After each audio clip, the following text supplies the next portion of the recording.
Woohoo. Okay, Tom, you're up. Okay, District 1, Patrick. No. All right, District 1, Andrea. Present. All right, District 2, Kristen. Hi. District 2, me. Hi. District 3, Larry. Present. All right, District 3, other Larry.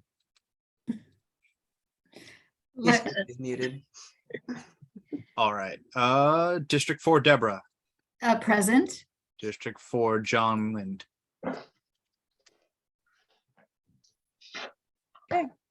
All right, at large, Jim. Yeah. All right, and Trish. Here. Present. All right, Thank you. thank you. I do not have any announcements tonight. Council members, does any council members have announcements tonight? And Andrea, do you want to be on mute? I'm fine. Okay, I just want to make sure we didn't mute you. Yeah, I unmuted. Thank you. Thanks. Did Larry Rea want to be on mute? Larry, can you unmute? I'm asking him to unmute. Oh, there you go. Okay, Did cool. that work? Yep, Yeah, it there you works go. now. I've Alright. never on the phone before, so it's a little weird. Here, Can you Patrick and John are here now. see my picture, my video?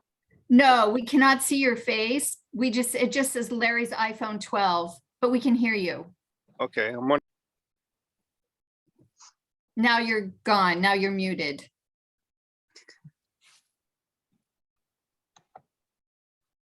Okay. All right, Larry is Patrick. Let's ask you to unmute. And Larry, now you're unmuted. So stay like that. And Larry, ask to unmute. Oops. And John, there we go. I'm not muted anymore. There you are. Okay, so I think we have a full council. That is wonderful.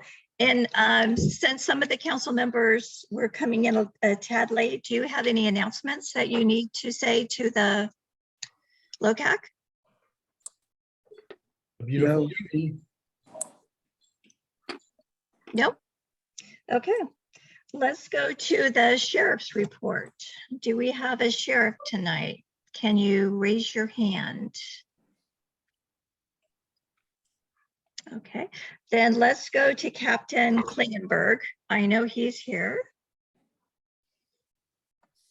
I am here. Good evening, everyone. Good evening. So the CHP report for the month of August, we had 7 total collisions. Of those 7, 4 of those were DUI collisions where we made an arrest of the driver. The first one was in the Ralph's parking lot where a solo driver struck a concrete curb of some type, did some damage to his vehicle. No other vehicles were involved, no injuries in that, just a solo driver, and we arrested him for DUI.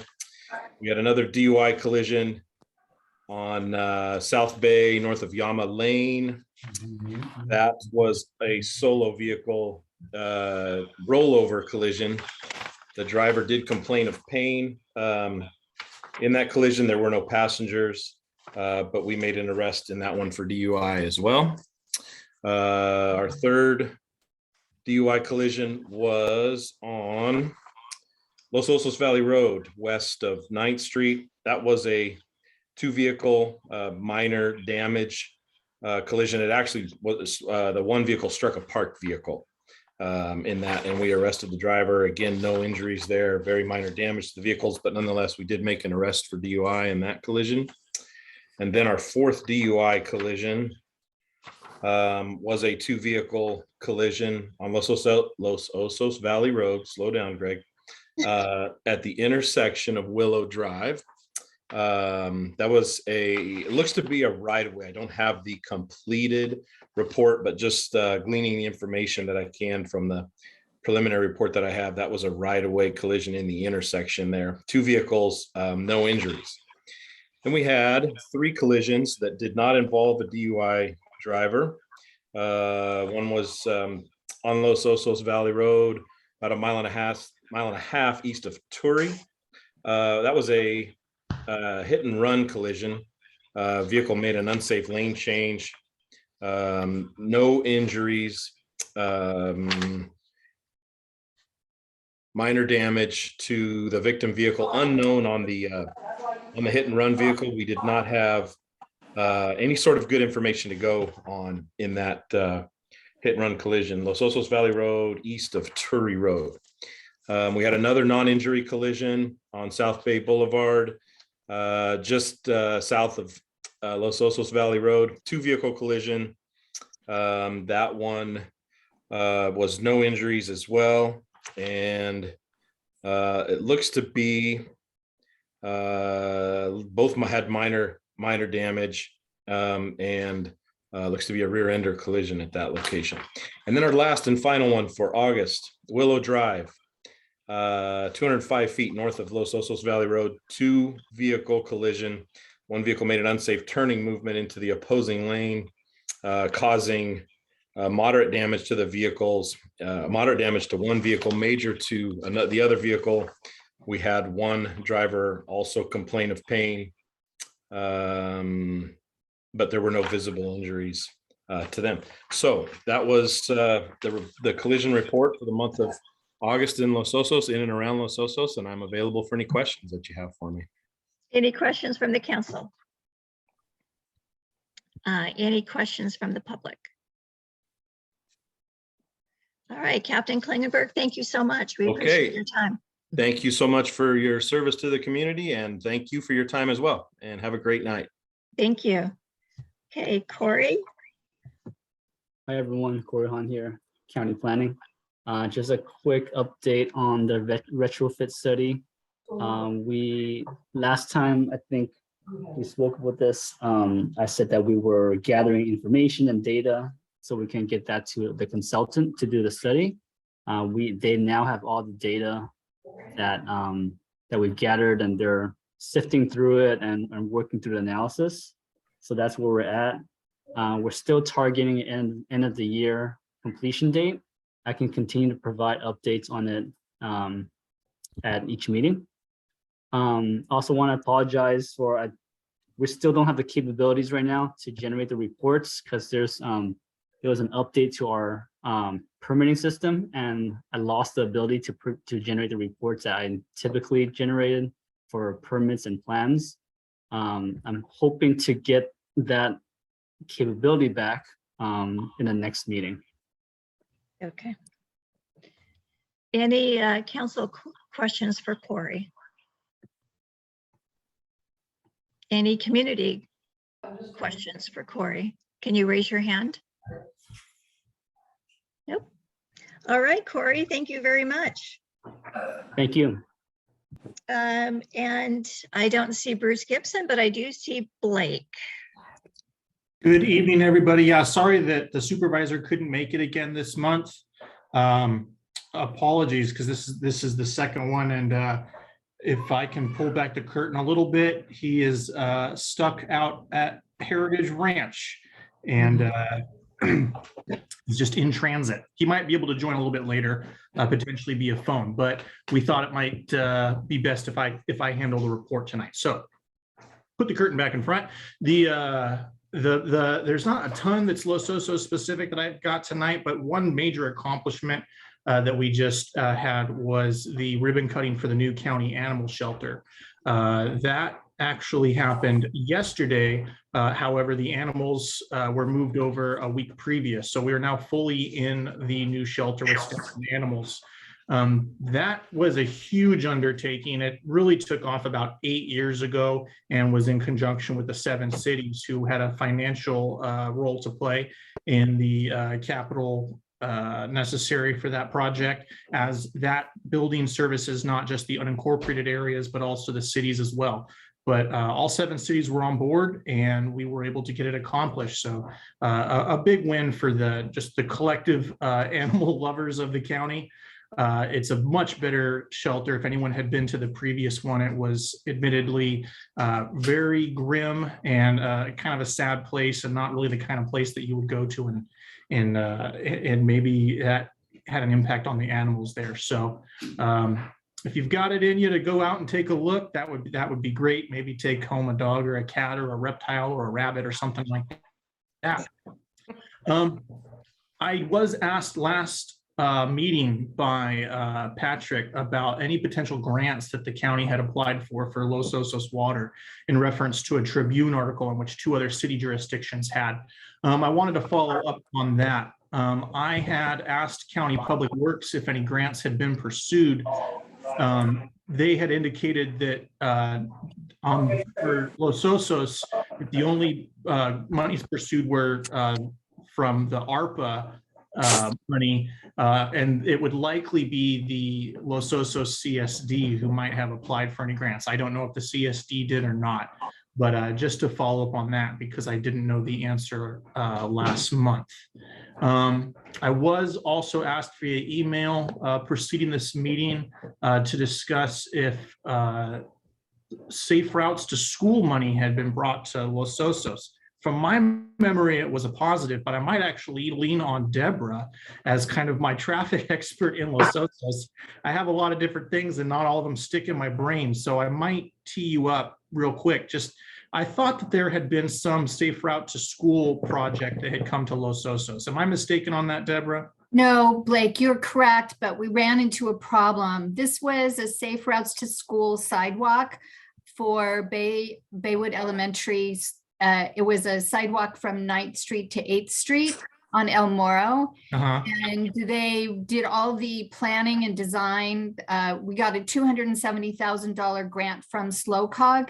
They spent $50,000 doing the design preparation for this. And then when they went out to actually build and construct the sidewalk, they found a snail and it stopped us in our tracks. I have had people ask me, why didn't they get a snail monitor and, relocate the snails and then continue with the project? But apparently that didn't occur. And so my understanding is we lost the money because whenever a project doesn't move forward, it goes back into the SLOCOG. So sadly, we didn't accomplish anything, even though we were granted some money. Got it. Thank you for that answer. I'm sorry to hear that that's how that turned out. It's rough when you have a grant in hand and you're, moving along. So Only the snail would have moved along. I know. I had to make the pun. So that's what I had prepared to report for you tonight, but of course, happy to take any questions if I can, or if I don't know the answer, I will of course make sure we get an answer back to you all next month, or in the interim, if that's, to your preference. All right. Are there any questions for Blake from the council? Andrea, go ahead. And this might be more a Deborah question, but what year was that SLOCOG money lost to the Baywood Elementary? What year was it? it? Was this calendar year? Is that right, Deborah? It was this calendar year. Yeah. The money was set aside, I believe, I want to say 2017. I mean, it's been in the works for years, many years. And then the money finally, got awarded. And anyway, that's how it ended up. And I went to SLOCOG and I begged, I said, please don't take our money. Please let us keep it and use it somewhere else. But it doesn't work that way because, and I think you can understand that public money, if people could just move it around, that there might be some abuse of that. And so whenever a project that's been granted money, if that project doesn't move forward, that money goes back to SLOCOG. It doesn't get moved around to some other pet project, if you will. This might be going down the rabbit hole just a tad bit, but it's the responsibility of who to make sure that all the precautions are in place. For instance, the snail monitor, is that a Public Works responsibility? Is that a contractor responsibility that Public Works contracts with? Can anybody identify that? I don't know the answer to guess that. It would be the whoever the grant applicant was. Well, it would have been the county Yeah, to do the project. yeah. But what they told me is that they needed the habitat conservation plan to be approved so that they could offset the, disruption to the habitat for the snail there. And obviously we know that the habitat conservation plan has not been approved by Fish and Wildlife. And so it just I will. was a big speed bump, if you will. Yeah, that's probably a nice word for it. Thanks. Of course. Any other questions from either the public or the I- council? Kristen has one, and then we'll go to Larry. Oh, sorry. Mine's actually not a question. It's just kind of a thing, because we were talking about the homeless population growing by the library. I actually am kind of like a regular at the library. So I went in and asked the librarians if they'd seen any issues as it's been growing. And they said, yeah, obviously it's getting more full, but the only concerns they have is that they don't clean up. And sometimes there's graffiti the one time. And I said, well, is there a dumpster available for them or something like that? And there is a dumpster on the north end of the what do you call it, parking lot. So I just wanted to like vaguely update everyone, including Blake, because he's gonna, he's working on that thing. It's not an uncomfortable situation for anyone at this point. Just want to let everyone know. So. Thank you. Yeah. Larry. Larry Lunt? Oh, Oh, no, this is John. John. John. Oh, John, I'm sorry. Okay, John. all right. John. Yeah, Blake, I think you can feel from everybody that's spoken a frustration that we can't get projects in our little community. And so let that be, a message that you carry on to everybody on the Board of Supervisors that we feel left out, okay? So when projects fail, we look to wonder why they always fail and we don't end up with anything. Sure. So anyway, I know you're doing the best you can, but Thank you. Point taken. And I don't mean to ever point any fingers, but in the absence of the Habitat Conservation Plan and the Los Osos Community Plan, we're in a weird state of limbo. And John, I really share your frustration that a lot of things don't get off the ground in Los Osos. It's a bummer, to put it. Blake, do you have any updates on timelines? I mean, it's been going on, it seems like years that we've been waiting for somebody to approve anything. Yeah. I wish I had any sort of news for you. Fish and Wildlife still holds onto the, or Department, the Department of Fish and Game still has the Habitat Conservation Plan, and the Coastal Commission gave themselves another year to make a decision on the community plan. I don't have any date certain on when those decisions are being made, but when they are, we will definitely be there to advocate for them getting passed, so those can be behind us. And of course, those are just two things. I don't want to point to that as the only reason why things don't get done and shirk any sort of responsibility. No, but anytime we try to get anything done, it always goes back to those two plans that we can't move forward in Los Osos until those two plans get done. Right. So it is kind of frustrating. Patrick, did you have a question? No. Okay, Dave and Bev, I'm going to ask you to unmute. And somebody's talking in the background. And if you could please stop. Hi, it's Dave Bolus. Can you hear me? Yes, Yes. Dave, thank you. I just wanted to comment on the project that didn't happen at El Morro and between 9th and 8th. Yeah. Yes, it's true that it was stopped on account of apparently on account of the need for snail monitoring. But I just wanted to say that for those who are new to the process and haven't heard about it before, it was a sidewalk that was going to go one block and where people would be walking again on the dirt and on the shoulder. It didn't get to the bus stop at El Morro. It was a one block little bit of sidewalk with a gutter and with a curb and a lot of stuff that we don't even need. So somebody at Public Works made the plans for that project, and a lot of money was spent on the plans for that project. But in fact, if we don't really want curbs and sidewalks that lead nowhere, then it isn't something that we should be mourning that it wasn't completed. It would have been money down the drain to a great extent, unless you really like these little sidewalks that only go one block and then stop. So that's all. Okay, thank you. Can I make a comment about that? Absolutely. Thank you, Trish.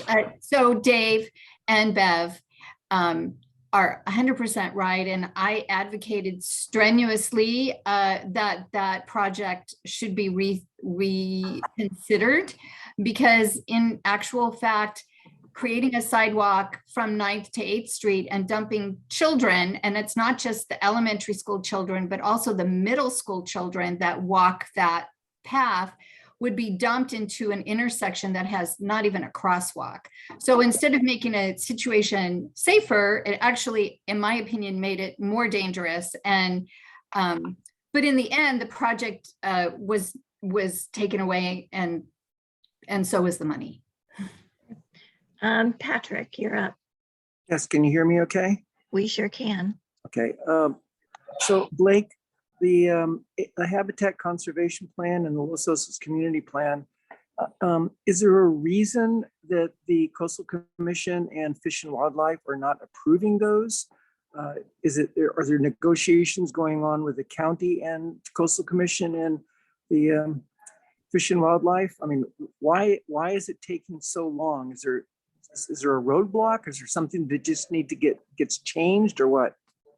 I actually don't know any specifics on the habitat conservation plan. At least not off the top of my head at this point. I know that Corey's spoken in the past, and I think he just unmuted to speak to some of the issues that Coastal Commission has had. And I think we discussed it a little bit more at the last meeting, but just in brief, and to be perfectly honest, I think the Coastal Commission's main concern on the community plan is resilient water supply. And yeah, there are ongoing meetings between our county staff and Coastal Commission staff. I have not been privy to that myself. I would probably have to defer to Corey for any specific updates on that.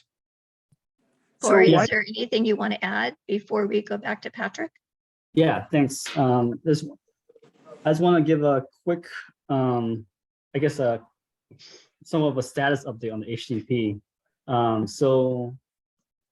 Right now we're working through the details of the implementation of the HDP before we actually formally submit to the Fish and Wildlife Service. So the thing with the HDP is, if it gets approved by the service, and the incidental take permit, the ITP, which is the actual permit that the purpose of the HDP, the reason why we're even developing it, when it's a 25-year permit, right? So it's a permit with a end date.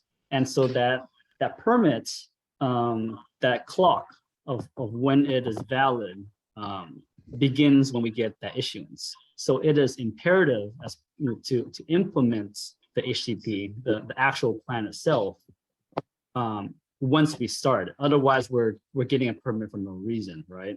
So the plan has certain programs and criteria that the county would have to implement once the permit is issued.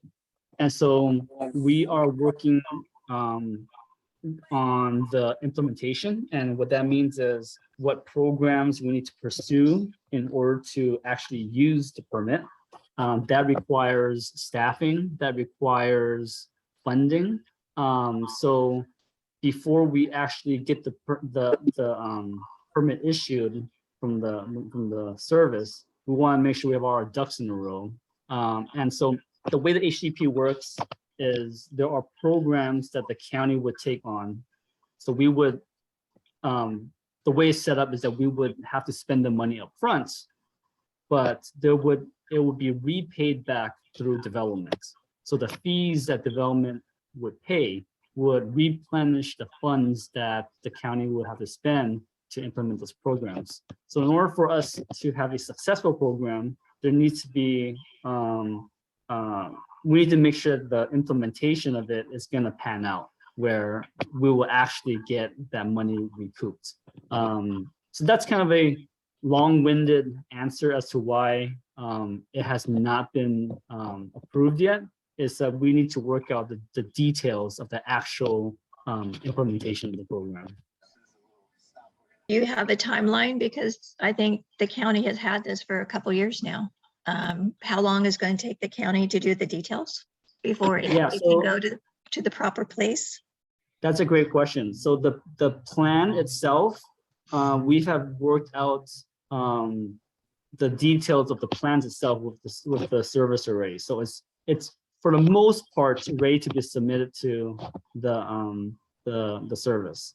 The implementation of it, I should know more in the next few months, because it hinges on how much development we anticipate to see in Los Osos, right? So because the fees is what's going to recuperate the cost of the spending on the programs, the growth rate that we eventually have in Los Osos is going to be a key factor in recouping the cost that we will spend. So without knowing, and this is where it kind of ties back to the Coastal Commission, without knowing what growth rates maybe that we can anticipate in the future, it's hard to project how much money can be recuperated through developments, through the fees.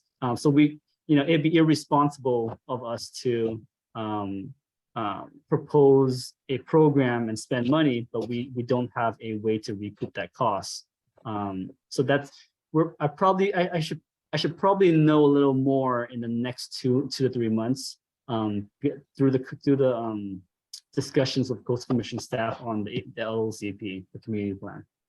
Okay, let's go back to Patrick, because I interrupted him halfway through. That's okay. So it just seems to me that the county is dealing with 2 state agencies, Fish and Wildlife and the Coastal Commission.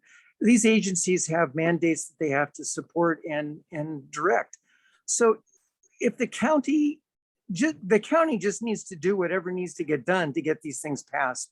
And if we're looking at growth rates, and trying to figure out how much growth we're going to have in the future, we're not going to have any growth until we have a sustainable water basin or until we have outside water. And that could be decades down the road, if ever. So we still need those plans passed though. So why don't you just go from the standpoint that growth isn't going to be happening until we have the sustainable basin, and let's get this thing going and get it passed. So I just kind of want to quickly address that. So the plan, the way it works is that we would have to implement some programs, and those programs would yield credit with the service. And so the credit is what allows us to allow us, the county, to issue certificates of inclusion. The certificate of inclusion allows for ground disturbance. So what I mean by that is, let's say you want to build a park, for example. The park, let's say it's, I don't know, 1 acre, just for the sake of the example. That means we need 1 acre of credits from the service, right? So, but we won't have that 1 acre of credit if we don't implement the programs. But we can't spend money to implement the programs if there is no funding coming back to replenish the money that we will spend to implement the program. So we will need to forecast how much development we expect in the foreseeable future, 5 to 10 years.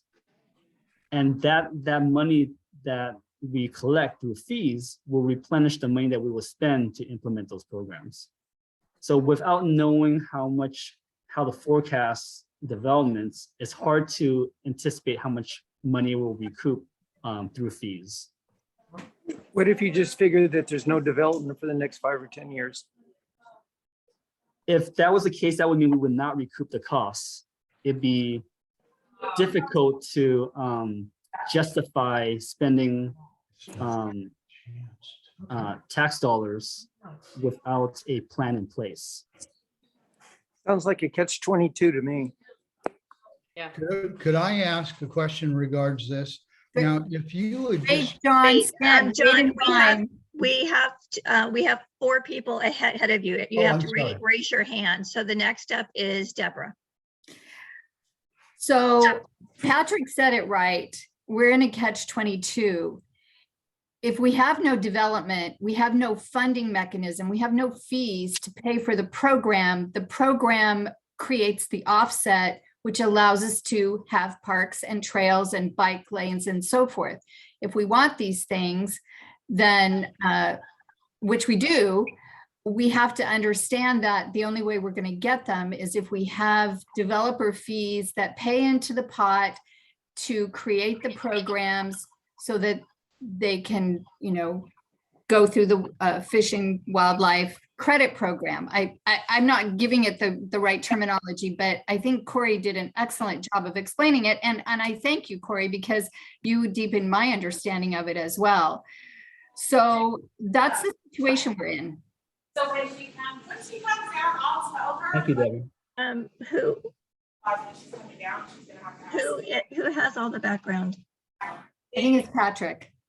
Thank you for letting me know. I'm sorry, I didn't hear the question. No, it's just, someone has a lot of background noise behind them. Oh, I'm sorry. I'm in a hospital and I do have a lot of background noise. Okay, that's very good excuse. Kristen, you're up. Okay, couple things. Corey, if you didn't see my little chat thing, because I sent you a private one, I think this was really like honest and really interesting. So thank you. The questions I have for this is that who forecasts the growth? Like who's tasked with doing that? Is it planning, the state, the soups? Like, is there some person that sits there and works on that? Or I think probably not, right? It's a conjunction, it's a partnership between the Coastal Commission and the county, right? Okay. So the we through the community plan, the LOCP, it's basically our proposal to propose a sustainable build out of Los Osos. Okay. And how we're going to get to that build out. And that plan is then needs to be certified by the Coastal Commission. So that plan informs us on what growth rate we establish in our growth management ordinance. So the growth management ordinance will set a percentage of how much development can happen each year. And that development in turn would allow for property owners to, build homes or addition to their homes, whatever it may be. And part of that development, when they submit for that permit, there are fees that will pay into the pot for the programs to be implemented. So I'm sorry, my kid came in the background and started screaming at me, which is the angry finger. When you say the county, when you're saying the county, so it's the planning department, I'm assuming. Is this actually happening, or is this like when it's a priority at some point? It is happening in the sense that as you all know, water is the biggest concern with Los Osos. And so the growth rate that we eventually would get to is going to hinge on determining what sustainable yield is with the basin and what is a proper growth rate based on that. So we obviously want to make sure that the basin is in a good place that allows for an appropriate amount of development. So right now, our discussions with Coastal Commission staff and their hydrogeologists is to determine what's a data source that we're looking at, what is, based on a data source, what is an appropriate amount of growth. Okay. So once we can hash out that technical data, then we can use that to inform our policy. And that's where that growth rate comes in. Okay, and then the next question I have is the policy of no action without knowing it's coming back. Sorry, I'm an audacious business owner. So for me, I'm like, well, yes, I see that, but I also see this problem with it. Who sets that? Who's in charge of that vision? Because I can see that's like, I've talked to people who are like, Napomo gets nothing. I'm like, I should get everything. And I can see why, because they're able to grow when we're not. So I'm just curious about who sets that policy? Who do we talk to about that? If there is thing, like, is it state? Is it county? Is it? Yeah, that's a great question. The growth rate is determined by the county. So Okay. the county will propose the growth rate. based on sustainable build out. The sustainable build out is part of the community plan, which gets certified by the Coastal Commission. So we And can I county- clarify, is it planning, county planning, like staff, or is it supervisors ultimately, or how's that work? Yeah, the board would have to approve any growth rate that that ultimately passes. Okay.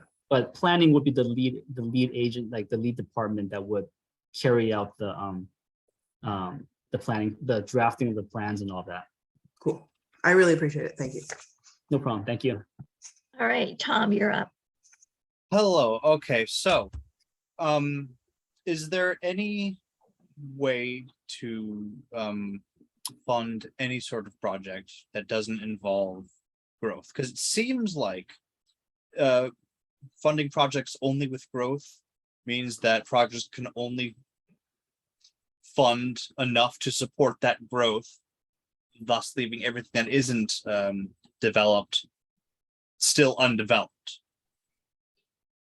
Sound like, well, that's the best way I can word it right now. Yeah, so it's a lot of the development that we would, a lot of the fees that we anticipate collecting would have to come from development, right, from growth, because although development on already developed lots, meaning building guest houses and ADUs, that could contribute to the fees that we would collect. That would be a small portion, of too small of a portion to be able to fund the programs. The amount of fees that we would collect from just that would probably it's too small of a percentage to be able to fund the programs that would yield enough credit to allow for these projects to go through. Okay, sorry, let me rephrase.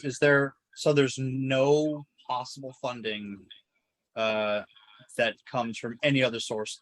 It's only from developments. No, we can apply for grants as well. That's a possibility. But obviously with the grants applications, they're not guaranteed, right? So that's we would be at the mercy of the, whichever source that's coming from. It's not reliable enough of a source for us to be able to spend general fund to take on a project without a reasonable plan to pay back those funds. All right. Larry, you're up. Larry Rail? No, Larry Bender. Oh, I just, Corey,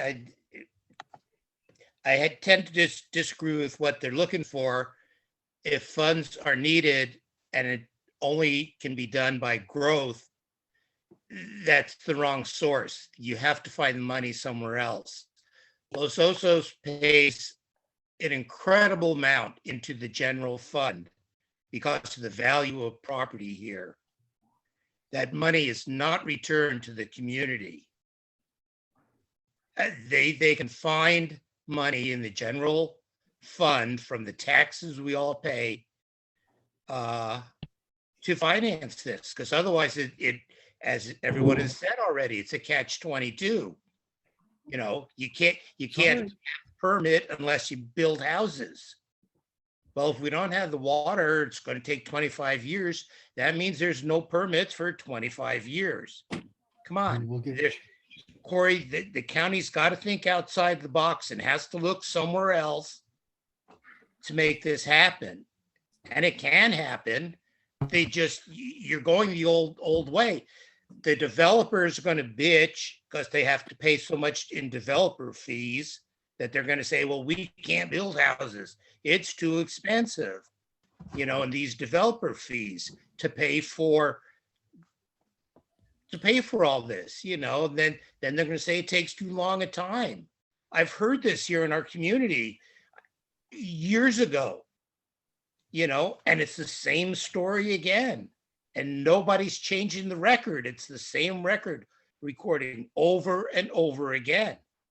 Corey, the county's got to change. It's got to look somewhere else. It's got to figure out another way to get this done.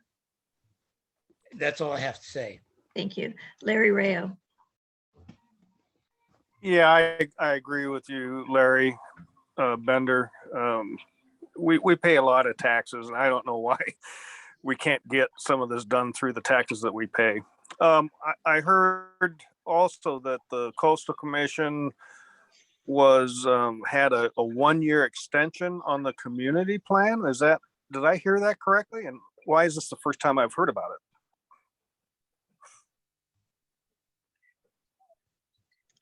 Either Corey or Blake. So I may need to back up a minute. So the Coastal Commission had sent us revisions to the community plan that the county was not in agreement with. So we are in a. Hey, Blake. Yeah, Corey, go ahead. I want to make sure this gets out accurately.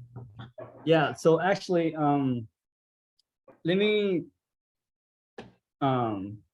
correct what that misunderstanding. So like the recommendations and that 1-year extension was specific to ADUs, and the ADU ordinance for the community plan, the Coastal Commission has not held a hearing on that yet. So they haven't made any formal action or taken any formal actions on the community plan. We are in the works of figuring out the water situation before they can take it to their hearings, their hearing body. So there's not a hard timeline there like there is for the coastal zone ADU ordinance for the community plan. Okay, thank you, Corey. All right, 2 more, and then we need to wrap this up. Sorry. Patrick, I'm going to ask you to unmute, and then after Patrick will be Tom. Don't forget John Lind. Oh, Okay. that's right. So Corey or Blake, I'd like to just ask one of you, or if you could look into this, I'd like to know how much the county does give back in property taxes every year to the community. That is a great resource of funding, and it all is in the general fund pretty much. And we don't really get anything, as Larry said.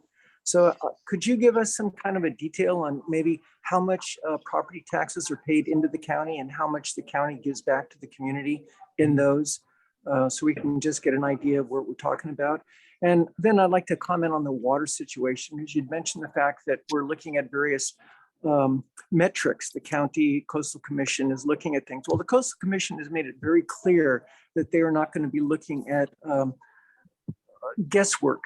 You know, that if we put this well in, then we should be able to get this much more water, and that would make the sustainable yield this or whatever. They want hard data. And to do that, we need to have monitoring wells. We don't have money to do monitoring wells, though. So we're in another catch-22 right there. The Coastal Commission, or the BMC, is limited in its funding abilities. If they were in Sigma or under Sigma, there'd be a lot more availability for funding for projects to be done, which they don't want to do. The county doesn't want to lose control theoretically, or it's what they say, of the water basin, nor does Golden State. And actually under Sigma, you would need a sustainable, it's called an association, Sustainable Groundwater Association. And it's very much like the BMC is right now. It has shareholder or stakeholders involved in it. Golden State would not be able to be one of those because they are a privately owned for-profit company. And you can't be on a GSA if you are that. So that's one reason they don't want to be under Sigma. But we don't have the funding to do the projects we need, and the Coastal Commission wants to see hard data. So we're just kind of stuck in limbo here with that also. All right, thank you very much. John Lent, and then we're going to move off this. I'd just like to second the idea that the property tax that we pay into the county that goes to the general fund could be a source, because they say, well, we don't know where the money's going to come from. Well, everybody knows how much property values have gone up in our community. Let's utilize that money to bring it back to the community. And if you guys are scratching your head of where to get the money, start looking there. That's number one. And number two, why don't you take the growth that, you know, whether you say, well, we're not growing now, if you look around town, there is growth. There is new development happening. People are buying homes and fixing them up. That is growth. That is development money that is also paying fees into and property tax to the county. So these are funding sources that you guys could use for this project. Thank you very much. All right. Blake, anything else for us? Yeah, let me, first of all, I'd like to thank Corey for correcting some of the things that I wanted to make sure were accurate. So Corey, I appreciate your help on that to make sure that folks were getting the right information. I actually appreciate that. And then just to get to the question about taxes raised, we would probably be able to get a good accurate information of property tax raised from Los Osos.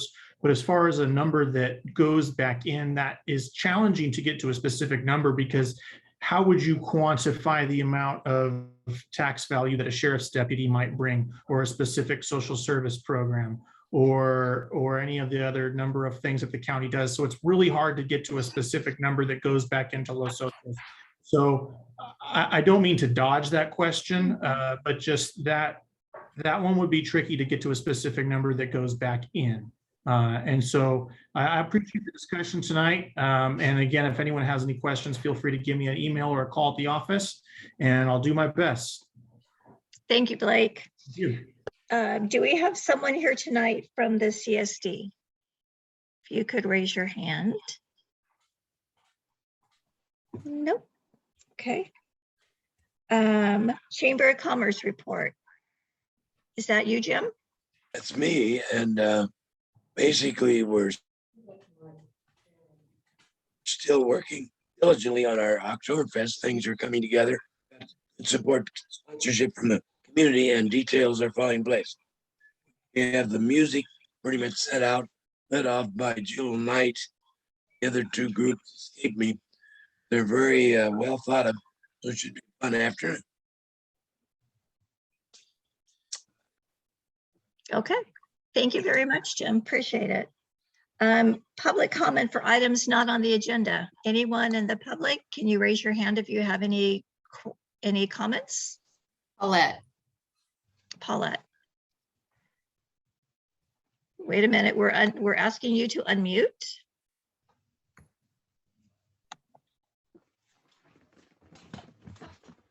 Do you see how to unmute? Here you go. Nope, you're still. Paulette, do you see something that says to unmute? So look down at the very bottom of your screen. On the left-hand side, you'll see a little microphone with a line through it. If you click on that, then you'll be unmuted.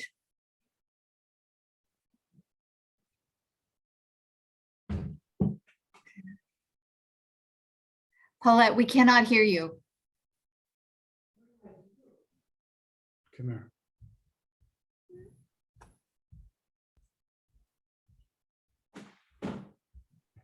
Yeah, if you want to just hit your screen, and then the very far left on the bottom is a. There you are. Okay, There good. you go. There you Okay. go.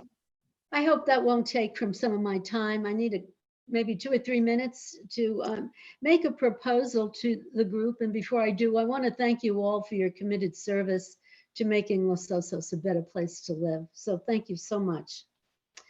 I live in the area of Los Osos Valley Road in one of the mobile home parks.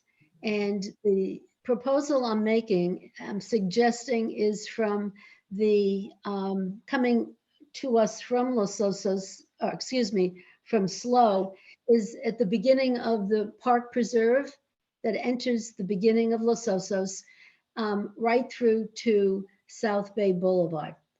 And that's the area I'm going to discuss with you. It's a problem area predominantly with speeding, that the road's marked, but nobody keeps within the speed limit. many cars are going 50, 55 miles an hour. And the problem is we have coming from slow, a single lane road, which allows 55 miles an hour. And then when we look at South Bay Boulevard, that's a 50-mile-an-hour road. And you come and that traffic converges in this area on Los Osos Valley Road, and it's an open highway. We have 5 lanes. So people are doing 50, 55 in single lane roads, and they come into this area and they take off. And the problem is a little complex. That area is predominantly seniors. And I'm going to ask the council to look at seniors would predominantly have disabilities. I'm one of them. I'm wearing glasses. I see many of you are. So you're sight impaired. We've had surgeries to our eyes. We're also hearing impaired. Many people in the senior communities have hearing aids. And last but not least, as we're getting older, as am I, that our reflexes are getting a little slowed down. And the way the road is designed, which is a poor design, is expecting seniors to go out in this 5-lane highway where there's a lot of speeding. So it's an accident waiting to happen. And as a concerned resident here, I'm coming to each of you to see what we can do to make the road safer. And I wouldn't ask it if I didn't have a solution to the problem. What I'm recommending in my proposal is that we convert this road in this section to a 1-lane highway, the way it is all the way going up to Slow and the way it is going all the way down to Morro Bay. And that the way it could be designed is just by painting the lines. I'm not asking for you to move any of the snails further away from the road, but just redesign it with painted lines. So you have 2-way traffic on each side on the inside lane, and then the outside lane, create your entrance and exits to all of these subdivisions, because there's no place to slow down the way the road's designed now. We have people right up our butts when we try to exit and come down to 10 miles an hour, or when we try to get back on. And so I would like for you to consider that. And along with it, maybe we could expand that zero landscape that we have in front of Ralph's and bring it into this area to make it more decorative, with even a nice arch when you Paula, approach. I'm so sorry, but you're over the 3 minutes. Okay, now I'm done. That's it. Okay, great. That's the proposal. Thank you so much. And we will share this with the powers to be, which is the sheriff and the highway patrol, and see what we can do going forward with that. Well, thank you for listening. And with the county And traffic and thank you. circulation subcommittee. and that one. No. Thank you very much. Okay, Margaret has her hand up. Hey, hi, I'm John's wife. I don't know. I guess Blake isn't on anymore, right? No, he's not here now. No, he's there. He's just muted and not on screen. Oh, okay, all right. So, you know. So I'm sorry, is this just a public comment? Is that? Yes, Okay. I'm the public. Okay. So I don't really understand, are you there, Blake? Yes, I am here. Okay, hi Blake, I'm Margaret. I Hey, don't Margaret. think we've ever actually met. So can I ask you, has anybody in the county applied for any grant money from the state of California to do anything in Los Osos?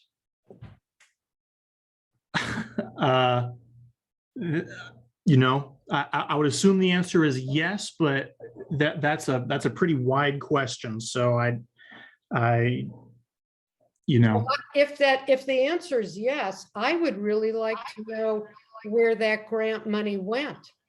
Because as far as I'm concerned, as all the years we've lived here, there have been no improvements in the town at all. And there is a lot of grant money out there. Hardy Park in San Luis Obispo received, I don't know, $1 million or more to fix that park up. And we only have 3 acres and need, 50 to satisfy our population. And the state has money for safe trails to schools. And you know, I just don't understand this. I would really like to know if there has been any grant money earmarked for Los Osos and what has been done. Well, without opening the discussion that we just had, in order to likely get any sort of grant money, you would have to have a proposed project. And as Corey was speaking to, that we would have to have some sort of environmental credit for any sort of, you have to have a place to put the park before you could apply for a grant for any proposed project. Right. And I'm sorry, but the public comment is for items not on the agenda and there's no discussion. So if you have questions, just, it's not for discussion right now. I don't know what that means. It means that you can state your concerns. You have 3 minutes to state those, but there's no discussion from anyone on your concerns. Oh. But they will be listed in the minutes. Okay, so Blake, I would really like to know if you can get back to us by the next meeting of what grants, if any, have been given to Los Osos and what that money's been used for. Because there's money for safe trails to school. There's, you know, money for water, and we need the purple water. Okay. So, yeah, I'd like to know that. And so if you aren't sure, if you can let us know next time, I'd appreciate that. Okay, and there will be no discussion on this. Okay. So, All right, thank you. Thank you very much. And Patrick, I know you had your hand up, but we don't discuss public comments. So I would like to approve the minutes from August 25th. I have one correction for the minutes. It said that I was the treasurer, and that needs to be changed to Jim Stanfield to be the treasurer. Correct. It was on the agenda that way, and I think it just got transferred over into the minutes that way, but it is a correction that I need to make. Other than that, I'm happy to approve it. Can I have a motion to approve with that one change? Got a motion? Okay. Do I have a second? Second. All in favor? Aye. Aye. Anyone opposed? Patrick, are you opposed or in favor? I was in favor. Thank you. Thank you. Andrea dropped off, so I'm not sure if she was able to vote. Andrea, are you back on? She's there. Sorry. Yeah, a great night for technical issues. My apologies. No worries. All right. So Andrea, do you approve the minutes from last? Yes, aye. Thank you. Let's go to the treasurer's report, Jim. Yes, we have a copy of the treasurer's report, I think, made available to you. Basically have no income this month and no expenditures. Nice way to move. Our budget we approved at the last called for a project to the county, which I will be working on next week. How much money do we have now? Currently, we have $1,360 and 38 cents. 28 cents. I'm sorry. Okay. And any questions for Jim? Nope. All right. Thank you. Land use, Larry. I've got nothing to report this month. Right now, there's nothing on the agenda for our next meeting. One project, and that'll be coming up later, vacation rental. All right. Thank you. Trees and landscaping, Andrea and John. I can start out. We did have a meeting on September 20th. It was a Zoom meeting. We had both John and I were in attendance. We also had public member Margaret Lint. It was a great meeting. And we had just a general discussion of potential projects, really looking at the importance of working on small achievable projects in the community, in noticeable areas, in corridors and entrances. There's some actions that we want to take prior to the next meeting, which we've scheduled for Wednesday, August 26th at 6 p.m. John, I don't want to take all the glory. Do you have anything else to add? No, you're doing great. We're excited about getting this committee back in action and doing something that you can see and touch around the community. So we would love to have new members. So get the word out that Tree and Landscape is gonna make things happen, but we'd like to have some more people involved. Perfect. Kristen. Yeah, so I didn't even know you guys were active until I got the agenda. When do you have a regular meeting? Do you have like Zoom? Are you doing it in person? Because I need to know all that. Yeah, we can talk offline, but we're going to try to meet regularly at this point. I think we're going to do Zoom for a couple more, but we'll touch base. Okay, great. Thank you. We're back in action. Woo! Good news. Outreach, Kristen. Hang on, I'm taking a note. Okay. So outreach. So it was interesting the last couple of weeks. It felt like communications kind of fell apart. Everyone was sending minutes in different ways, and they were like, I can't find it, and nothing's clear. So I finally got it together yesterday because I'm like trying to solve the problem, which is basically none of us got trained on how to do this when we first came on, and there was no document. So before the meeting, like literally just before the meeting, I wanted to make sure Trish bought off on it before I sent it. I sent a document. I'm going to screen share real quick for you. See, this way should make me host because I'm easy at this stuff. This is really only are someone trying to talk? I can't tell.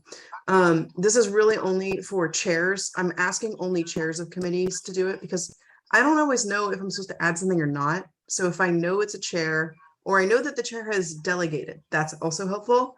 They're the only ones authorized to add information to the website. So requests, if you need to make a request, whatever it is, whether it's access to do it yourself, or whether it's access or just having a change that you need me to do, or Tom, because I've asked Tom to help me with this. It needs to come from a chair unless I know you've delegated it. If you want to do it yourself with the website, I'm going to create logins so that we can tell who's done what in case something gets messed up. So we can be like, oh, let me help you.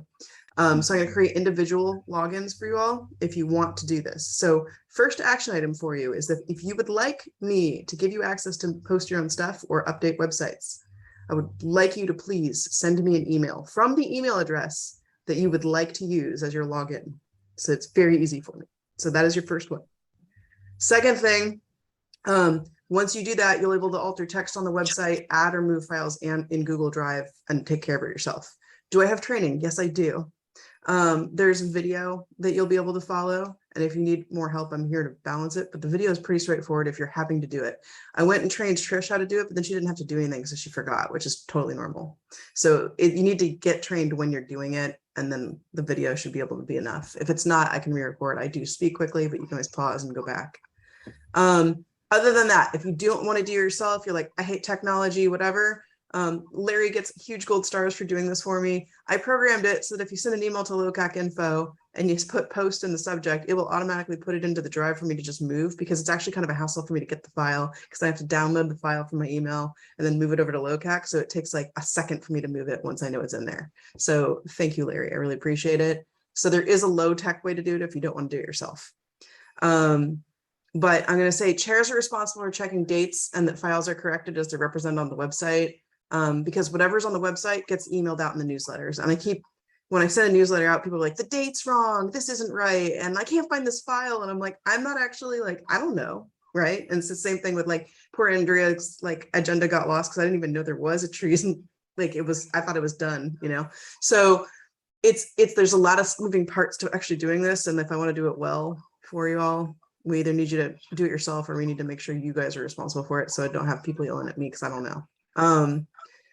Finally, the other thing that I found is that people have been having a hard time doing agendas and minutes, and like I'm not sure what everyone did beforehand. And prior to this, I actually just kind of made a template, which is what the LOCAC agenda this time looks like. And so there's a copy in your committees folder in Google Drive. If there's not one, I can put one in there. You can literally just reuse it because it's not like we need the archive of what it was going to be on the agenda. You just need the minutes, right? So you could just use that as a file. You just go into the little thing, type it up yourself, change it, do whatever you want to. And then your minutes template is just making a copy of that file, naming it the proper way, and then it'll just be there. So that way there's not like different softwares, because sometimes I get them in Word or I get them in what's ODT, like whatever Apple does. I don't have access to all that stuff. I don't have those files. So I have to translate it to PDF, or I have to put it up online myself. So if we just simplify it and just type it into the website, good to go. Naming files, we do have a convention we'd like to try to do, because it's based off of how the SLO County ones come in, and then how you manage files. And then this, again, if you want to do this, if you want to organize it, so you're like, because I'll get an email from someone who's like, there's too many files, I don't know. I'm like, I don't know either, because like I'm not on the committees. So if you want the power to do that, again, all you need to do is request it from the email address that you want to have the power on, and I can give you the access so you can just drag and drop the folders or make new folders or do whatever you want to and manage it yourself. If you want to request it, I'm going to ask Tom for help with that too, because it's not high on my priority list of all the stuff to do, especially because sometimes people are like, I got to get it before the meeting. And I'm like, oh, I can't. So that's my update. So you have the document. Down here we go. And then it has the Google group info for you. I thought I had a link to the training videos, which I don't, but you'll have to request it. And then I'll send you a link to the training videos. So that's the first piece of update. Stop share. What else do I have? I think I covered it. I have emails coming in asking for names of subcommittees. I've asked you all to send me them, who's on your subcommittees, and nobody has, literally nobody. So here's another action item for yourself. Please send them to me so I can update it on the website, or get access to update it on yourself. Because it's not my problem now. I've said it twice. And then what else can I do? I think I covered everything else. So if there aren't any questions, I'm only checking emails at LOCAC once a week because nothing's really that urgent and I don't need to like log in every day. So again, if you need something more urgently, make sure you make it to my Kristen email address and I will look more. I have it all filed. I can look if I want to, but LOCAC itself, I have to like log into to look, and I'm not going to do it every week or every day. It's just not part of my workshop thing. Go, Tom, go. Oh, yes. Give me one moment. I heard that Outreach has a potential project, but I heard that you shouldn't talk like that. I think that Tom Cross has a potential project. But I've been having trouble scheduling an outreach meeting to discuss it more fully. So look forward to that at some point. Awesome. Okay. Let's go to Deborah for Ad Hoc Water Committee.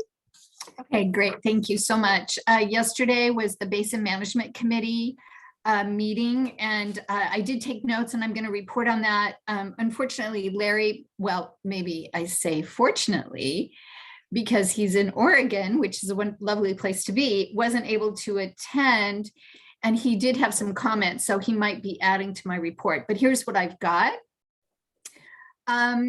The sustainable yield for 2022 will remain the same at 2,380 acre feet. And just so you know what an acre foot is, 1 acre foot is 325,851 gallons. That's one. Wait, did we say that again? I need to write it down. Okay, 1 acre foot is 325,851 gallons. Okay, thanks. Okay, so there's a Program A 8th Street well that will come online this month. It is an upper aquifer well. Okay, for those of you who are new, upper aquifer is contaminated with nitrates. Lower aquifer is, better, but lower aquifer is where we have seawater intrusion in a nutshell. So this upper aquifer well was thought initially to be it would have contaminated water, and they would need to blend the water to make it potable. But early water quality reports show there's minimal nitrate contamination, and that the water will be available to be used without blending, which is fabulous news. This well will reduce the pumping from the lower aquifer, which is something we really want, and will positively impact any further seawater intrusion. There is a program C well. It's called the expansion well number 2. It's currently under development. It is expected to be completed and online by June of 2024. This is located off South Bay Boulevard and Bay Oaks. You might see the big crane over there. That's where that well is located. Again, moving wells away from the seawater or from the ocean. Title 19, Corey actually did a very good job of updating you on that. He had more information than I did. The study is being done by Medeas Water Management. It's still underway, and I didn't have a date, but he had a little more information, so that was good. The Basin Management Committee has approved Cleith Harris. There are geologists, environmental consultants that Basin Management uses, and they've approved them to create a consolidated database of all the wells located within the Los Osos Basin. So apparently there are different databases. County has some, there are some other places, but there's not one database for all of these well locations. And so they want to consolidate, get a central database and digitize it, because some of the databases are on paper. And so that is that's going to be happening, which I think is positive. There is an old production well. It's called LA13. It's located at Farrell Street. It's not in production now, but it's going to be repurposed to be a Zone E monitoring well. Zone E is lower aquifer. It's where seawater is found. So this is a way for us to monitor seawater intrusion. The cost for converting the well is estimated to be $31,514, and that was approved to move forward as a monitoring well. And I think Patrick already mentioned that monitoring wells are essential to understanding the resiliency of our basin. Off the topic of the aquifer, there was a very interesting article in the Tribune about a desalinization buoy. It is a floating reverse osmosis plant. It's being proposed for testing out in the Pacific Ocean about 1 mile off the coast of Vandenberg Space Force Base. It's the project of Ocean Portal Water Company, which is a subsidiary of Seawell, a water technology company headquartered in Santa Barbara. This is kind of an exciting project. I'm putting the link onto my report, which you will find on the LOCAC website. So if you're interested, you can click on the link, or if you subscribe to the Tribune, you can find this. It shows a little diagram of what this buoy looks like, and it would apparently create quite a bit of potable water that would be available for Vandenberg. So interesting little project that might have some legs for us in the future, who knows? And that's my report for water. Larry. Yeah, thank you. And that was a, thank you, Deborah. Sure. Those items. As you mentioned, you know, that the sustainable yield for 2022 is going to remain at 2380 acre feet. I think it's important to note, though, that, you know, there's what's called the basin yield metric, which is 80% of that, which is around 1904 to be exact. And we're now pumping out 2,000 acre feet per year. So we're not going to meet that metric. In other words, we are actually over pumping. And it will continue. That's going to be for 2021. And if we keep that same metric of 2380, it's also going to, we're probably going to be over pumping in 2022 also. So things don't look that great with those numbers. Another thing, you know, I think it was great that we're starting to monitor that they're converting that one well to the Zone E, and that's where we have the most seawater intrusion. And Zone E actually has the highest volume of water in it. And but as the BMC stated last month,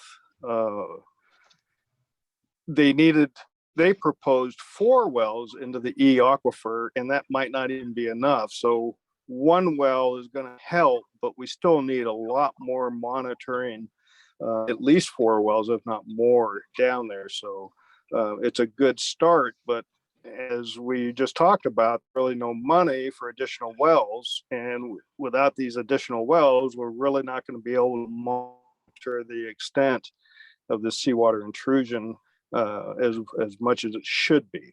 I think it's great that this new program A well on 8th Street is going to be really help. I mean, the more we don't pump out of the lower aquifer, the better we're going to be able to handle the seawater intrusion. So I think that was a very good note that we're starting to see. Sure wish the retrofit study would speed up, but it is what it is. I think that's all I have to say at this point. All Thank right. you. Thank you. Thank you, Tom. Larry. Yes, Deborah, do you know where on the website your report is so I can link it in the agenda for convenience? I will send you my report after the meeting so that you can put it with the minutes, just like we did last month. Perfect. Thank you very much. You're welcome. Makes my job very, very easy. That's what I want to do. Patrick, you're up. Thank you. Deborah and Larry, very, very nice report on that. I am a little concerned, or have a question though, maybe one of you could answer. So we're going to be taking water out of the upper aquifer because we're like the 8th Street well is going to be doing that, and we don't need to blend it. So we're going to be getting water directly from there. But we're also putting water in the upper aquifer from the Broaderson leach fields so we can stop seawater intrusion, so we can build up the mound. So how does this work when we bring water out of the upper aquifer, but we're putting it back in a lower amount probably? And how are we ever going to get the mound built up to enough where we can stop seawater intrusion? That's a question for a geologist, Patrick. I don't have an answer for you on that. Well, I would, I think the locations, we really don't know what the extent of the Broaderson mound is. And the 8th Street well is pretty far away. I'm not sure if that's actually influencing the water levels at that point, but it certainly, and then you have all the PFAs that could be entering in there also. So, I mean, the studies we're starting to read about using recycled water for for drinking water is getting pretty disturbing. So yeah, Exactly. I think it's a good question and something that hopefully the BMC will start looking at. Okay. Thank you guys very much.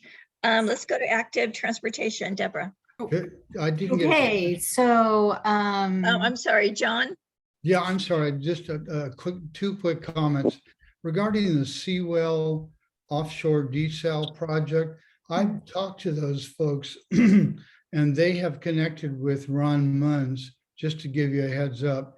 And so there is at least some early discussion about the possibility of doing the same project that you read about in the Trib in our neck of the woods. And secondly, when we talk about utilization of purple water, of the water that could come from the purple pipes, there are several wells that could be either reduced or shut down if the county would finally come to an agreement to supply purple water to our community park that uses a water well, and our schools that use water wells. So if you want to reduce pumping at some of these locations, then try to get the county to finally get off the dime and come to an agreement. And apparently part of the problem is Golden State wants to be compensated for loss of a customer base. And it sort of drives me crazy that we paid for this recycled water project through our wastewater treatment plant. And now we're going to have to pay again to get Golden State to allow us to use this purple water within our community for these useful purposes. Thank you very much. Active transportation, Deborah. Okay, so we had a field trip. And I'm going to show you some pictures from our field trip, but I just want to remind you briefly about what our field trip was about. So we have designed what we call the core loop. It is a way to connect Los Osos Valley Road, which is here. Can you see my cursor? Yes, we can. Okay. Through the open space here to Ramona, which is by Sweet Springs, and then come back on Pismo, which is a dirt trail, and then return to the commercial district of Los Osos on 10th Street. So that is the core loop concept. And what we wanted to do is explore, well, what does this really look like? This open space, can we really make this connection?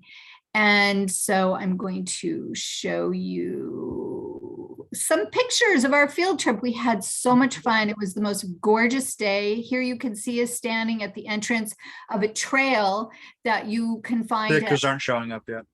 Oh, they're not No, showing. Oh, no oh, wait a pictures. minute, wait a minute, wait a minute. Hold on. New share. Let's see. Do you see it? Do You gotta like change it so Hold it on, shows hold on. window versus screen. you have it now? Yes. Yep. Yay! Thank you, Tom Cross, for taking these photos. And so here we are. You find this little trail entrance on Los Osos Valley Road at the location of Ravina. And we met, we talked about it. We took off on the trail, we walked it, we went all the way to the end, we went all the way to Ramona. And this is just some pictures of the people on the committee. And it's absolutely gorgeous. I think Jeff Bartell said it was over 100 acres there. And so that brought us to the question of who owns it, right? Mm-hmm. Like we want to know who owns this property. So, oops, I need to somehow, I need to get out of this for a second so that I can pull up my next page, because I'm going to show you a map of who owns it. So give me a moment.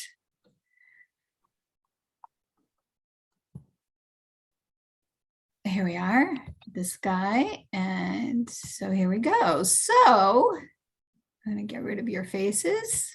Now, here's Los Osos Valley Road. Here's Ramona. Here's Palisades over here, the community park, the library, etc. And over here is Farrell. So to give you some orientation, I hope that's not too confusing. These are the lot lines. So this property is owned by, I think, the county. I'm not sure. This is a large piece of property, which is very interesting because it extends down to this very, very narrow little arm that connects all the way to Ramona. Most likely we would need to deal with this property owner if we wanted to make this connection. And then over here is Morro Shores trailer home park. So there are private property owners here that we're going to have to deal with if we wanted to make a trail. That's okay. We're gonna, pursue reaching out to them and finding out if they would be interested in working with us. This is obviously not something that's going to happen right away, but we're going to keep chipping away at it.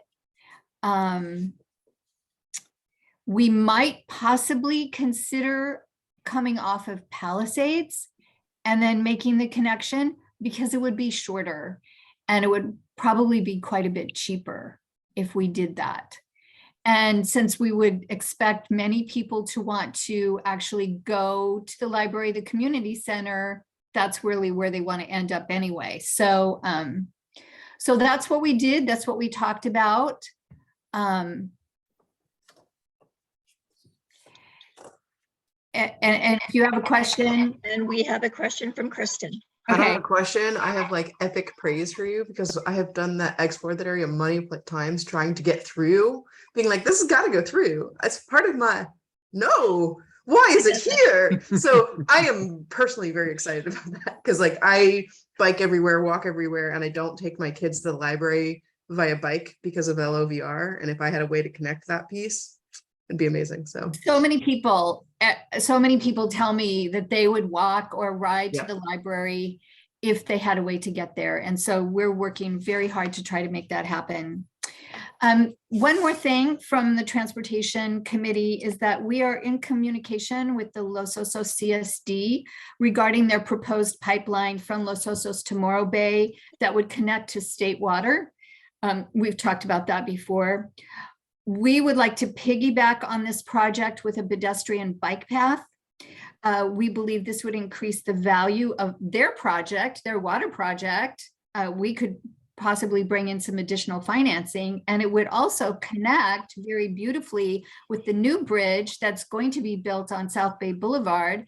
If you recall, the new bridge actually has 10 feet on the east side for a bike lane, 10 feet on the west side for a bike lane, and then another 10 feet for pedestrian access, and that would be on the beautiful bay side. So we're going to have this beautiful new bridge, but it's not going to connect to anything. But possibly if we could get piggyback onto the project with the CSD, we might actually have a really cool bike pedestrian path all the way to Morro Bay to at least to the state park. cool. Perfect. Hey, that's my Okay. report. Thank you, All of that is Deborah. cool as somebody who has to ride my bike there and do all other stuff. Like, man, so cool. It would be awesome, right? South Bay Boulevard is such a dangerous street for cyclists Mhm. that anything we do there would be a huge improvement. Like, one time I took my kids in a little bike tow thing to Morro Bay because I wanted exercise, and it was like harrowing. So- It's And that scary. you never did that again. no, I never did. No. Okay, the bylaws committee, we had a subgroup of the bylaws committee, which was Patrick, Tom, Deborah, and I. We met, we went all the way through the bylaws in one meeting, which was very successful. We are having our second meeting so that we can make sure that our bylaws relate with our policies and procedures, and any changes we made in bylaws we'll be making in policies and procedures. That meeting is going to be on November 11th. When we're completed with that, it will come to the next LOCAC meeting for approval from everyone in the council, and then we'll bring it up. Okay. That's all I have for that. Yeah, I have a comment to make about that, Trish. I'm on the Okay. bylaws committee, and I just want to say to people like Dave and Bev who have a concern about signing on to a committee, becoming a member on a committee because they have to agree to support all LOCAC, that little piece is coming out. So I think you'll be happy about that, and I think it makes a lot more sense. Technically, it'll coming out if the council votes on it. Well, yes, that's one of the proposed changes. Thank you, Tom. You're right. It's not out yet. Yes, proposed changes. Okay. I've just real Larry- quick, sorry to interrupt. I Yeah. linked the changes we discussed in chat for convenience for people to look over as well. Okay, thank you. Larry Bender, could you discuss the consent agenda item that came from land use? Okay, we had a project by the Childs. They wanted to get a permit for vacation rental of their house. Point of order. You don't need to discuss the consent agenda. The whole point of this consent agenda is that it's just there and then we vote on it and move on. Yes, but normally we do a sentence or two so that we know, so the public knows what it is, and then we vote on it. Okay, it's the application for consent agenda, for a vacation rental. And we all agreed they met all the requirements. So we put it on the consent agenda. How's that?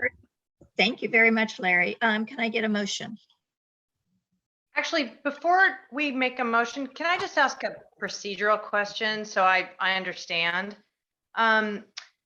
is normally, with my experience at consent items, at least there's something attached to the agenda so we know what that is about.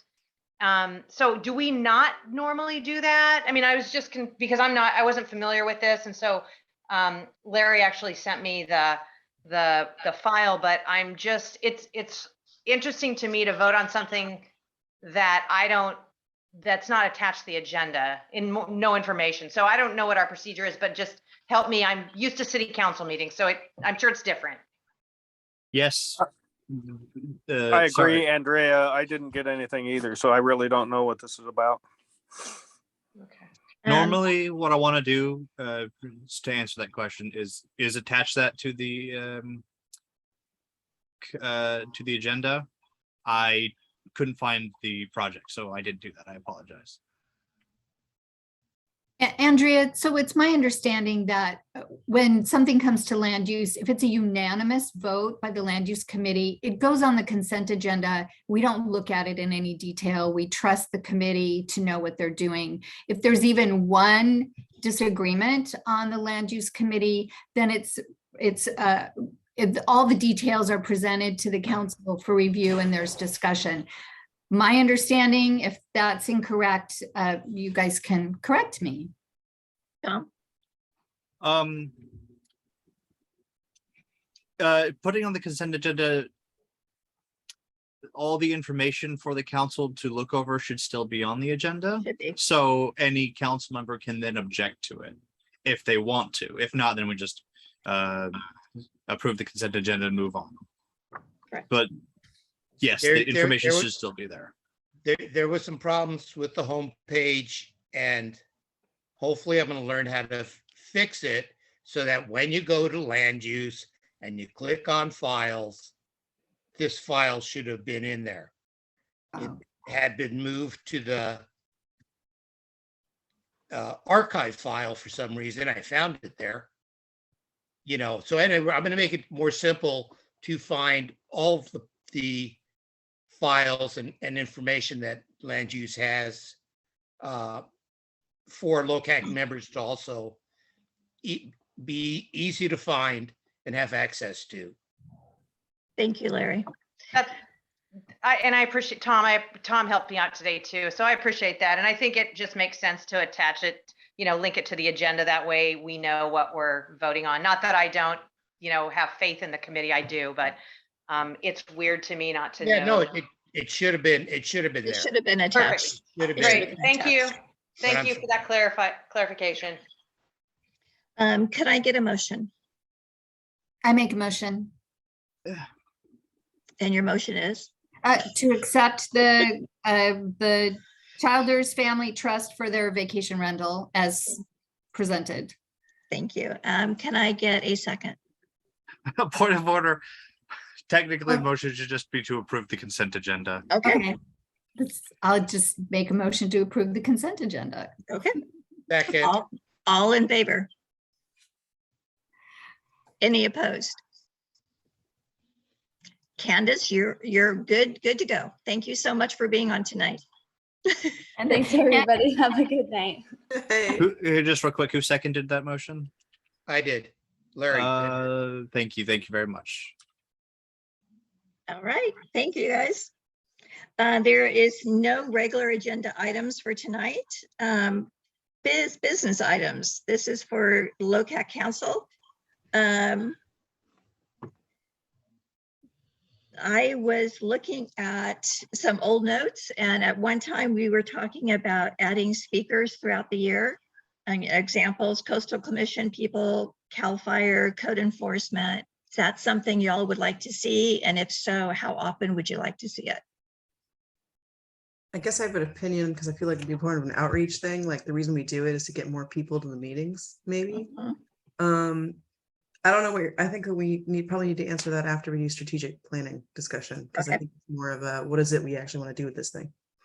Yeah, I mean, we did have, we had Blaine Reilly come and talk, who's the head of that department. The problem is it has to be when we don't have a really full agenda, because then, I mean, we get into really late hours. But I would very much like to have the sheriff show up now. He's been missing in action for a few meetings and Yeah, yes. I will call over there tomorrow. So the last couple of months, I've been tasked with emailing them. Every time I've emailed the sheriff, I get told, I got reassigned, email this guy, so I'll email that guy.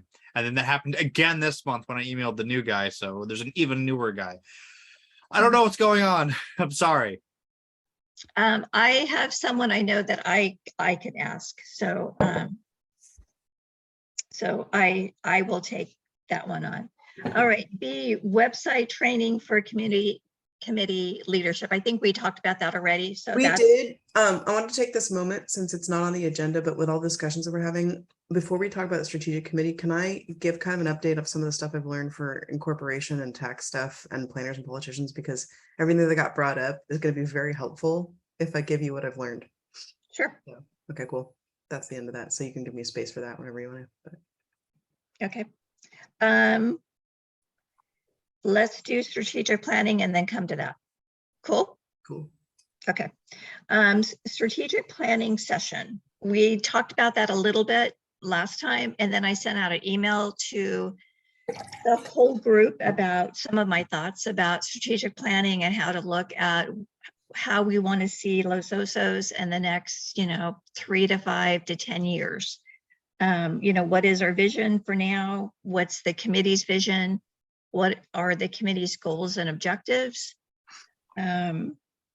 So I think my questions to the group right now is, number one, I think it's very important to do. I want to make sure the group also believes that it's important to do. Can I get a show of hands of people who think it's important to do? Is that a motion? No, I'm just trying to get awareness of. A straw poll. Yeah. Group consensus. A consensus. Okay, so if we all agree that is something that we believe we should do, is it something that we should take an hour at another meeting, or can we do a separate meeting on it, either by Zoom or in person? And Larry, you have your hand up. Not Larry Bender. Larry Ray. Yep. And I asked you to unmute. Okay. Yeah, I was just saying I like the idea. I was trying to get my hand back down. Okay, no worries. No worries. And Andrea. I think it would be great to do it at a separate meeting. Okay. And I also don't know if we have funding, but I think a facilitator would be super beneficial. And I agree with you. Sandra, who was on LOCAC for a few years, is a facilitator for strategic planning, and she would love to volunteer her services. Excellent. So is that something you guys want to do? And is it something we could do in November? Or do you guys want to wait till after the first of the year? I think we should do it sooner than later, because I feel like every meeting is sort of spinning our wheels in the same circle. I agree. Well, I think. Go ahead, Tom. I think active transportation is doing some amazing work. Yes. Yeah. Trees and landscape is amazing. So it is amazing. Absolutely amazing. And I am out of the country the month of October. So November would work great for me. Let's do some pre-work before we actually have a meeting, and do some work via email as far as establishing perhaps some priorities or some subject categories, if you will, of what we want to look at, and because that might help Sandra in terms of creating the structure of our strategic planning. All right. I will work at trying to get an email out on that, but we can just all have some input into, of these 3, 4, 5 subjects, how would you rate what the priorities are for you, or, for the community? And but I also think that it needs to come from the committees too. It needs to come from the committees and feed into LOCAC, So what trees and landscaping is doing versus what active transportation is doing, those two kind of feed together, because I think that there's a lot of synergy that can happen in the future with that. And with land use, I mean, how do you want to see the land being used over the next 3 to 5 years? You know, do we want more parks? Do we want this? So those are things that I really want the committees to think about, come up with your vision, come up with your goals, and then we can feed all of that together. All right, so I will try to get a date. I will send out an email, but it will have to be in November because I'm not here in October at all. Uh-oh, you guys, you know what that means? You're going to be chair and yeah, in October. So yes, you are. Be forewarned. You're It could be great. messy. All right, so Kristen. Okay, so I don't have anything prepared, but listening to you guys talking, I was like, I probably need to do a little bit of education about some stuff that might help you with all of this. First thing, one of the things that I keep hearing is people keep talking at poor Corey, and I really want to explain to you how stuff works for planners versus politicians and why planners will never make audacious choices. Sorry to speak for Corey and Blake, but I'm going to do it, and they can come in and they can tell me I'm wrong. But having worked a lot with different permitting things, I can go into my reasons, but I've done a lot of planning work on both like the politician end as well as the planning county end, and staffers are trained to do what they are told to do within the legal parameters, and they are generally not told, go fix a problem, okay, unless it's within these legal parameters. So when we say we don't like the decisions they're making, and that's why I was asking Corey the questions is who actually is making this? Is it your boss, or is it the supervisors, or is it the state? Because there's certain things that they can't even, there's no point in bringing up to them, because they just can't, they just do what's on the piece of paper. So like when you go to a city council meeting or a board of supervisors meeting, you'll have the staff report, and the staff is gone because the politician has said, go look at this, tell me what you've done, create this report. They'll do all that data, they'll bring it to them, they'll make a staff recommendation, and there's usually like 5 other options as well that the staff can see.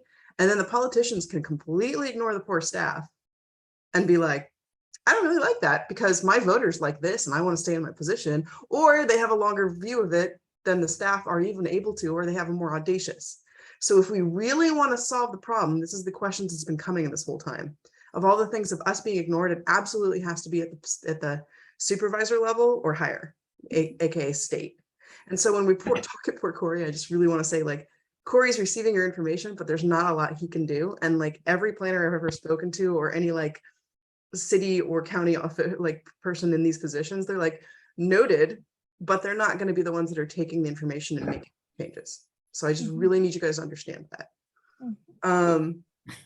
We obviously are in a position where we don't have a real supervisor. I know that Blake and Bruce are working to represent us, and hopefully Bruce gets reelected, and then we have someone who historically understands us and cares about us.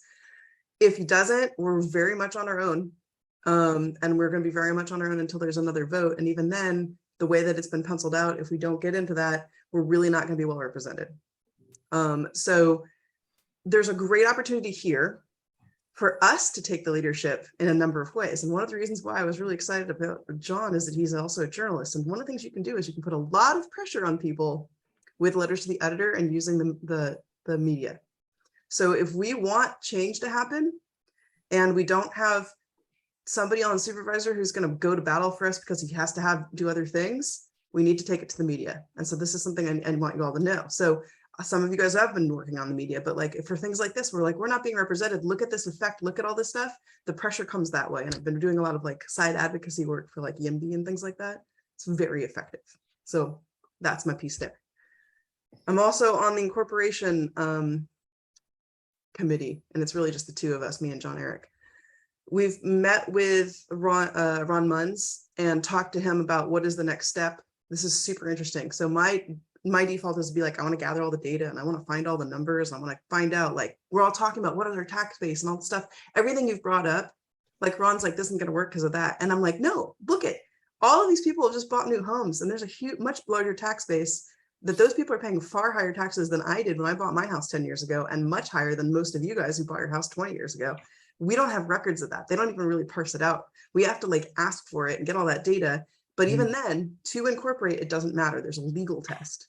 So we asked, me and John Eric wrote a letter and asked the CSD to ask LAFCO, which is the organization that decides whether or not they want to do it, to do a feasibility study. So Ron thinks the CSD will be on board with it for the most part. He needs like 80% will vote for it. They said they have the money to do the initial feasibility study. It's about 15 grand.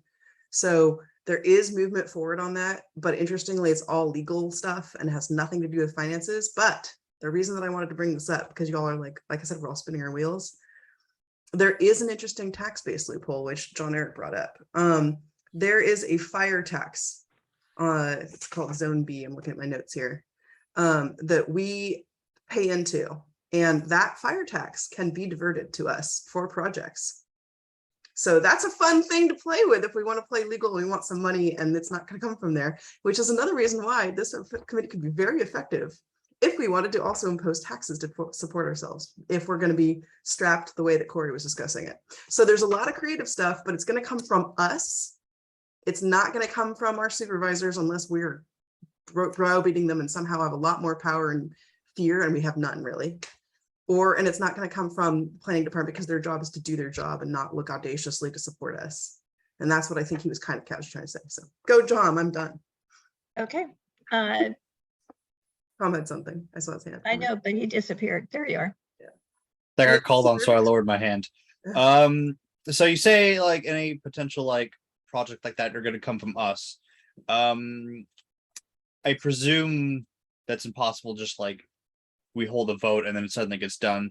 No, it'd be like us putting all our committee power together. I mean, that's what Bruce did it for some planning stuff too. Like we have the ability to take a community, go, So, like, hey, this is what we need to do, and shepherd it that way. So like use LOCAC as a way to organize the entirety of Los Osos for like ballot measures and such. Whatever it is, like, our strategic plan, if we want to say, this is, we're asking, hey, are you going to do a study? Are we going to get these metrics for this water and sustainability? We could drive that. And this is kind of where we're talking about, or when I got on the board, this is kind of the stuff I was kind of interested in, because I could see everybody in pieces. And you guys, if you followed along with my questions, you see we don't really get answers. And it's both a mix of politics and ignorance because lack of resources. So, like Corey said, if we're not putting resources in, then the county can't by the rules that have been set forth for them, they're not going to put any in either. And we're not going to be prioritized. So we have to use our brain power and human power to do this. And I'm very excited about this board because I think it's very balanced to be able to guide stuff if we want to. I'm in a committee that is currently researching how to do ballot measures. So very serendipitous. Yeah, I mean, that's what we can do. So anyway, go. Deborah, you're up. And the very exciting information and good explanation. Just please keep in mind, based on our conversation today at the council meeting, that it's not just the county. We also have the Coastal Commission and Fish and Wildlife. Yes. And one of the key things that I've learned being with active transportation is that whatever we want needs to somehow find its way into the Los Osos community plan document that spells out what we want and that everybody signs on to it at all these different governmental levels and entities. And so in our strategic plan, one of the first things I would suggest is we get really clear about the things, like I'm clear, my committee's clear about, we want the core loop, we want Los Osos Valley Road, bike path, etc. These things need to show up in our community plan so that they are it is a planning document that will be used by the county, by the Coastal Commission, and by Fish and Wildlife. And to that, I just dropped a link in the chat. It's a podcast I listened to, and the most recent one was how to bring advocacy to politicians and planners at the California state level, but it was super effective for planning commission, for Coastal Commission, for land. It was like, this is what they need to make the action, and here's how they're going to react to you. So if you're interested and kind of enthused by this idea, check out that podcast. It's really good. Sorry, go ahead, Tom. Hi, I apologize for my ignorance. I am new to the local politics. How does the community plan change or get updated? It still hasn't been approved, Tom. From 2015. Okay, It so was like, written in 2015. It's still, the county approved it. Okay, Corey, correct me. The supervisors approved it, but it's sitting over at Coastal Commission and it's not approved by the Coastal Commission because of the water issues. So okay, so instead then, sorry. Corey, right? Yeah, Ron? that's correct. Yeah, so the board of supervisors has approved, has adopted the community plan. We sent that over to the Coastal Commission for their consideration. However, Coastal Commission has concerns and comments about aspects of the community plan, which we are working on with their staff to address before they will hear it at a Coastal Commission hearing. But the question I would have for you, Corey, is we would like to amend the plan or possibly provide more detail to the plan. I mean, there is also already on the plan, it states a pedestrian bike path on Los Osos Valley Road. We would like to enhance that. And so what is the process for doing that? How do we actually get amendments or changes or, you know, details into the plan? We got to start over. No, we can't start over, really? It's a little complicated because it's currently in the Coastal Commission's, it's been adopted by the board. So it's a plan that the board has approved as is, and the Coastal Commission will consider it. So in order for us to make any significant changes to the plan, that we want to take to the Coastal Commission, it will have to bring it back to the board. So it's not impossible, but it is, it would definitely throw a wrench in things because we would be bringing it back to the board versus continuing the process of addressing the concerns the Coastal Commission has issued us. So if we wanted to have something like the core loop in the plan, you're saying that it would actually slow down our process. So I think there's a few things to consider. And so first being what we just talked about, the timing and the process. But second would be I'm not as familiar with the circulation aspect of the plan. So I don't want to misquote it or anything like that. But depending on how specific the plan is right now, that's in the community plan, you know, maybe we can look at what wiggle room we have to see if, like, is the plan really broad and the way it's worded and the language is used is really broad and there's policy and there's direction as to what we should explore, or is it very specific where it points out exactly what's supposed to go in where? And so that's one thing we would want to explore. If it's really broad, then maybe if what you're proposing or what this what LOCAC is what envisions fits within that framework. If it doesn't, then it's a little more complicated. So it really depends on, I would have to talk to Public Works to see what their opinion is in how it's worded within the existing framework that was approved, and what LOCAC is proposing, how's that fit in and with the existing framework that was approved. Yeah. So just so you know, it's very broad and it does specify pedestrian paths and bike paths and we could easily, in fact, there's already a trail on the Parks and Rec in that location that we talked about today. So we have a lot of the things in place. And I guess it's better to be more vague and broad and not be too specific so that we have that wiggle room as you described it. Exactly. And then the planners can interpret it that way and say it's part of it. See, that's the And game. we can do it just like we did vacation rentals. We do it from the community on up.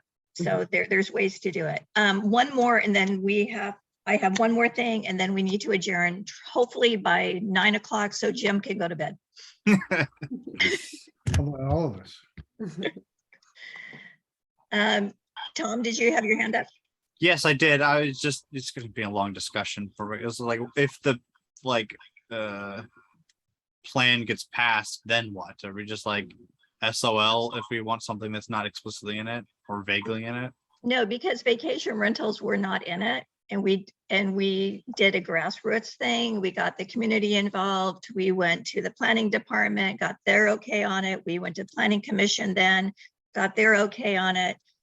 Went to the board of supervisors, got their okay on it. Went to the coastal commission, got their okay on it. So it can be done, but it is going to be a process. So everyone needs to know that if it's not written specifically in the community plan now, from everything I've learned from Bruce, Blake, planning department, it will be a process. Not that it can't be done, and I'm willing for lots of challenges. And everyone said we couldn't get vacation rental guidelines done, and we did. So I think all of these things that we're talking about for our strategic plan can be done. We just need to know the process and work through that process and build relationships all the way through.